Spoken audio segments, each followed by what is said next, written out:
Hello, my YouTube world. Johnny Mo, baby. We're here. We're doing video 4 for this series. This is an awesome series. I hope you're learning a lot. Okay, let's get right into this. Some do's and don'ts and how.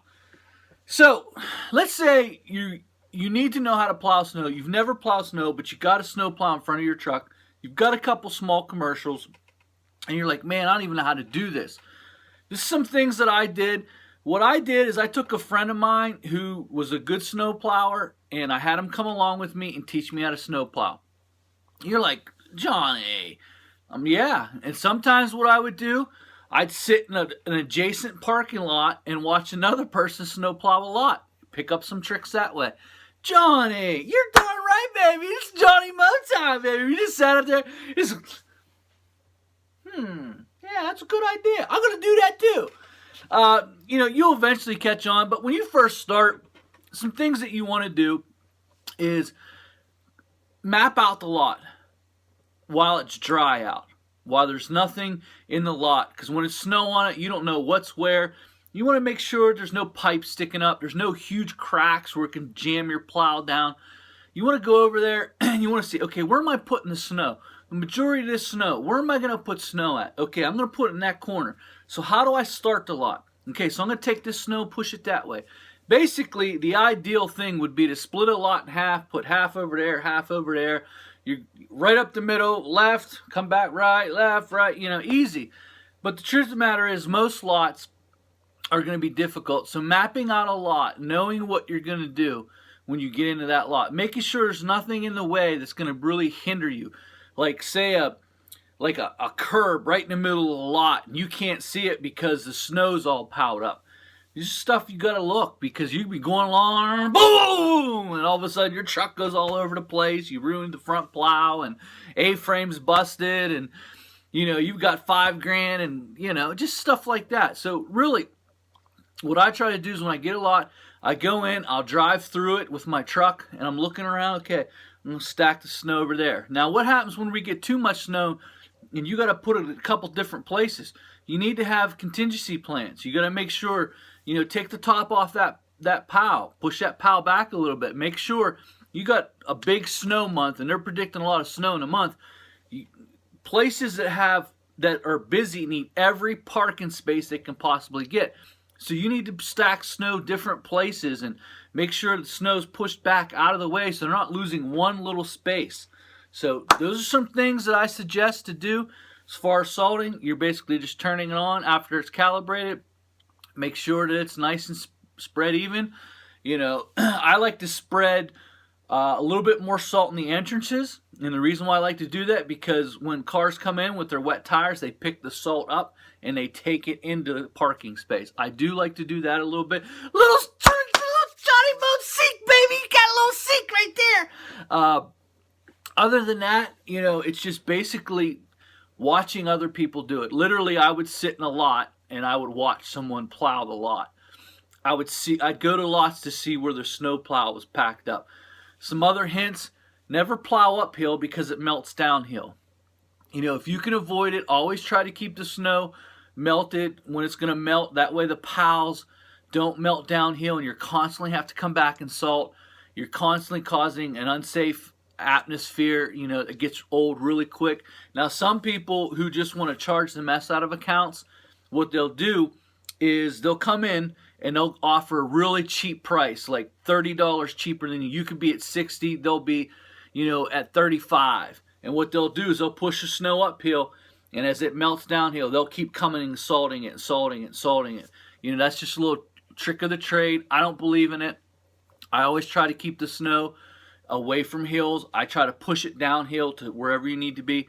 There are some times where you just can't get away from it. It has to be pushed in that area. It's going to melt down. But what you do is you make sure that it's in your contract that absolutely states, hey, listen, this is where the snow has to go. You're going to have some ice issues during the morning. Do you want that taken care of? Do you want that salted? Or is that something you want to take care of? And, you make sure you think of these things.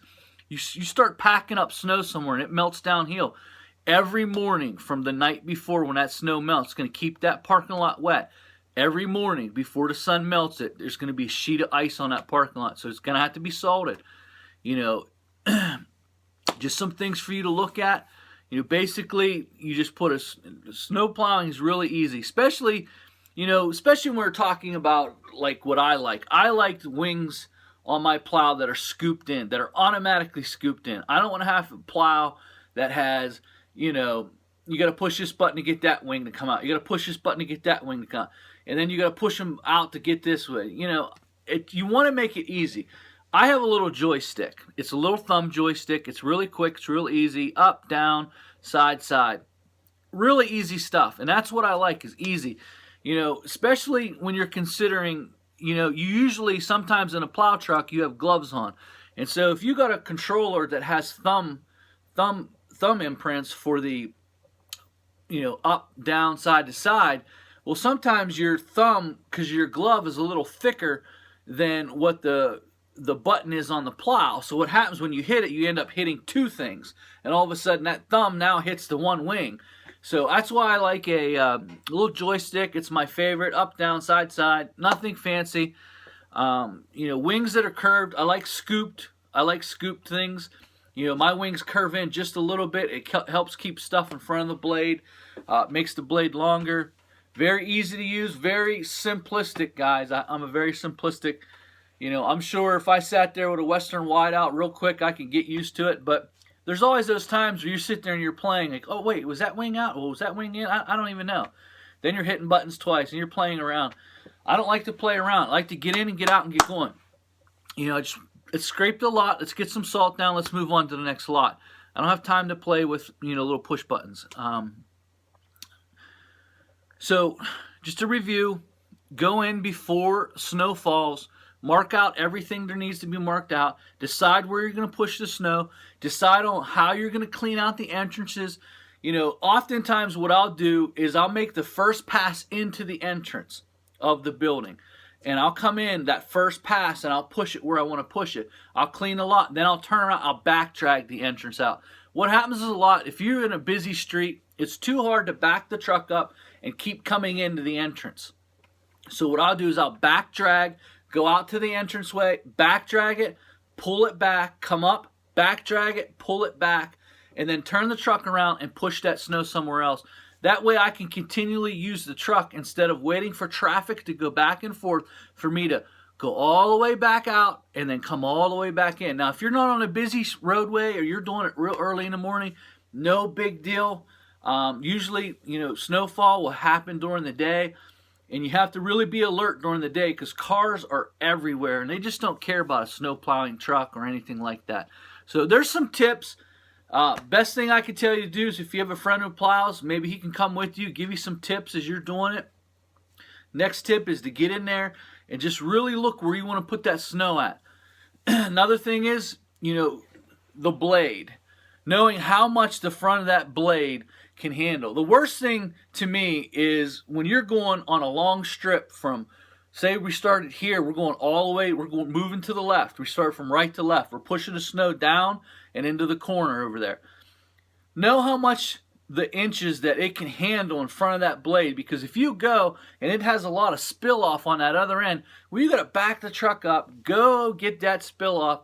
You're wasting your time. You want to be very efficient, so know how much you can fit, whether you can fit 50% of the snow, if you want to take a 50% of the cut of snow, 75, or if it's light enough, you could take the full cut. Now, if you have a wing that curves in a little bit, like on a scoop, you can take more because it takes a lot more for it to go out and around to get away for the spill off. Or if you have a plow that has a wing that actually just does that, you hit it like the wide out and some other plows, you just hit that and that wing comes out, you can hold more in the truck. I don't like straight blades. If I have to use a straight blade, I will use a straight blade. But I'd rather have something that's curved in. That's just my preference. It holds a lot more. You can get a lot more parking lot done a lot quicker, especially smaller ones.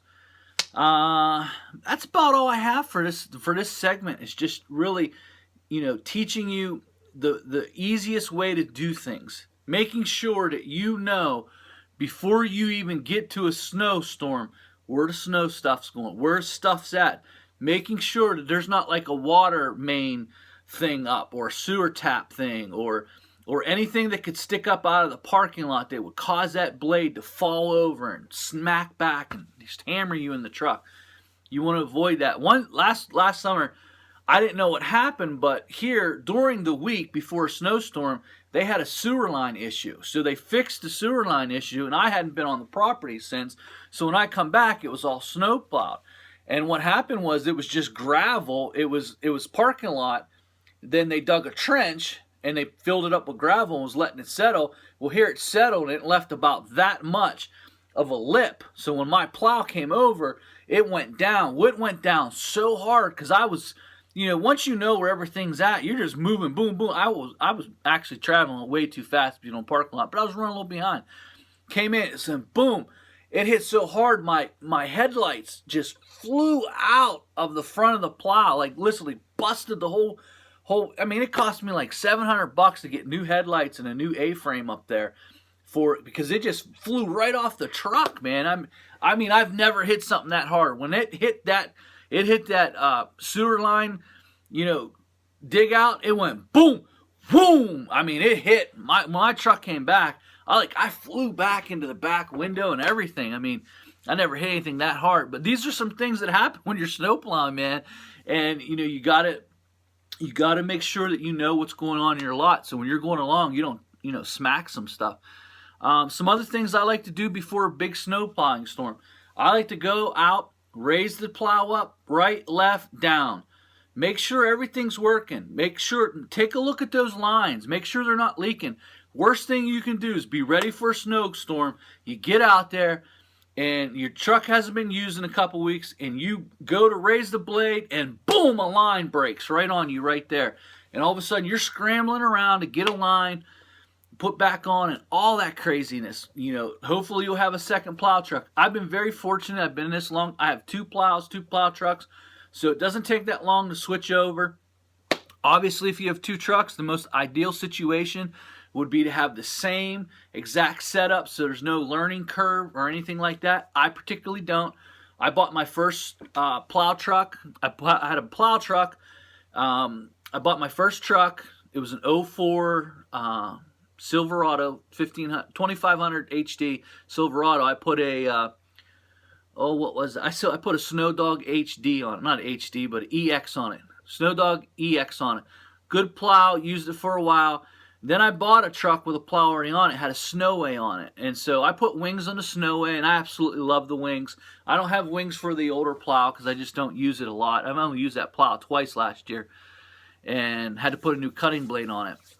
So, those are some tips. Leave me some questions down there. I'll do another video. Obviously, learn as much as you can about snow plowing. Because you're working long hours, you're working in the wee morning of the hours, and you're always generally, most of the time you're in the darkness of night. And, obviously, for protection, you should carry some protection. I'll tell you the story and I'll let you go. True story. It happened about 4 years ago. I was downtown where I live, and it was about 3:30 in the morning. I decided to get an early jump on these sidewalks I had to take care of. And a guy came up to me and he's like, "Hey man, can I get $5? Can I get $5?" Like, listen man, just carry on, man. I got to get going. I don't carry no money on me, and I don't carry any money on me at night, just for this reason. So he was like telling me a story. I'm trying to shovel these sidewalks. He's yapping about how bad life is, this and that. Finally, he gets close to me. He's like, "It's people like you let us down." He's pushing on me. He actually touched me. Well, I had a 357 right inside my coat. And he pushed me, and he was like touching me. He was getting in my face, and he wasn't being violent, but he was being persistent, and it was escalating from asking me money to blaming me for his condition that he is in life. It's people like you don't help us out. And for the first time in my life, no lie, I thought I was going to pull my gun out and shoot this guy right here. In fact, I was just about to reach into my jacket because I was starting to get really uncomfortable and was going to actually shoot him. And it was sad. I just didn't know what he had on. I was insecure, just like felt overwhelmed by it all. Here, another plow truck came right up and said, "Hey, Johnny, what's going on?" And the guy looked at him and took off. And I said, "You know what? Listen, dude, you just saved this guy's life." And I opened my jacket. I said, I was about to shoot him. I didn't know what he was up to or what he wanted to do. That's my time, guys. These are real life stories showing you how to snowblow.